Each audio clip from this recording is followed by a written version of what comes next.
It's Sarah here, the teen librarian at the Davis County Public Library. As you may know, April is National Poetry Month, and in honor of this, I want to show you today a really cool and simple poetry technique that you can do at home to produce a very unique kind of poetry.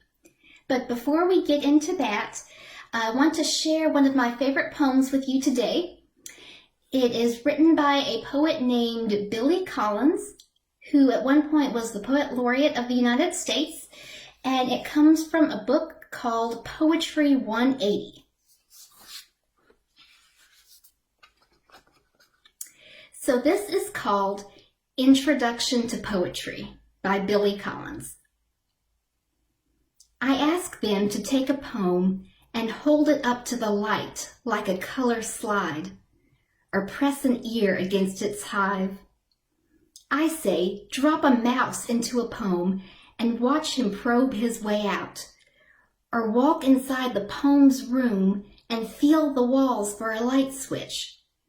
I want them to water ski across the surface of a poem, waving at the author's name on the shore. But all they want to do is tie the poem to a chair with rope and torture a confession out of it. They begin beating it with a hose to find out what it really means. If you like that, there is actually a website curated by the Library of Congress where Billy Collins posts some of his own work and also works from poets that he personally recommends. It's called Poetry 180, and I will post a link to it in the description. But now, without further ado, I'm going to show you how to do something called blackout poetry. Now, to do blackout poetry, you really only need two things. First of all, you need some kind of marker, Sharpie, colored pencil, anything that you can kind of write with, and anything that will make a dark mark. And secondly, you need a piece of paper with writing on it. And this can be anything. It can be a page from an old book, a page from a magazine or newspaper. I have here a copy of the front page of the Owensboro Messenger Inquirer. So if you have these two supplies, you have everything you need to make your very own blackout poem. And here's how to get started.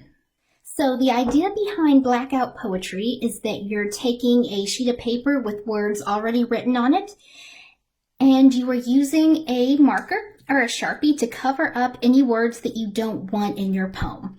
And this creates a poem that also has a really unique visual style to it. Now, you do not need to start out with any clear idea of what you want your poem to say.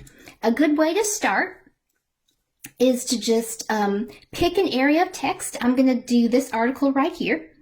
And then look and see if there are any words or phrases that happen to jump out at you or that look promising. And if there are, you can go ahead and circle them. Just make some kind of a note so you know where they are.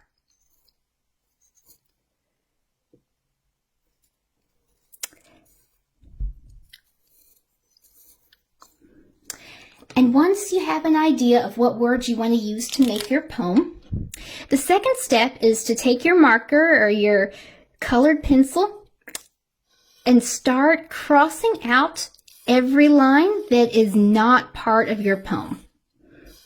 Now, if you want to get the lines really super straight, you can actually use a ruler. But in my case, I am just going to kind of freehand it, and then I may go back later and clean it up a little.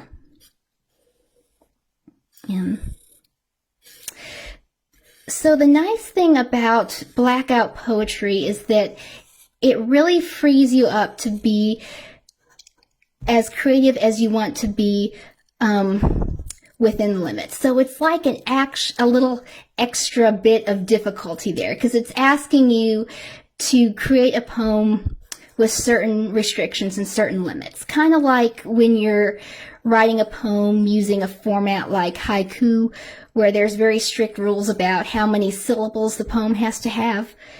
sometimes giving yourself a few restrictions like this when you're writing or designing can really help get your creative juices flowing. It sort of helps your brain think in a new way and helps you kind of visualize things in a different light. So here is my completed Blackout poem. It's really simple, as you can see. It says, music and fame, artists evaporate uncertainty.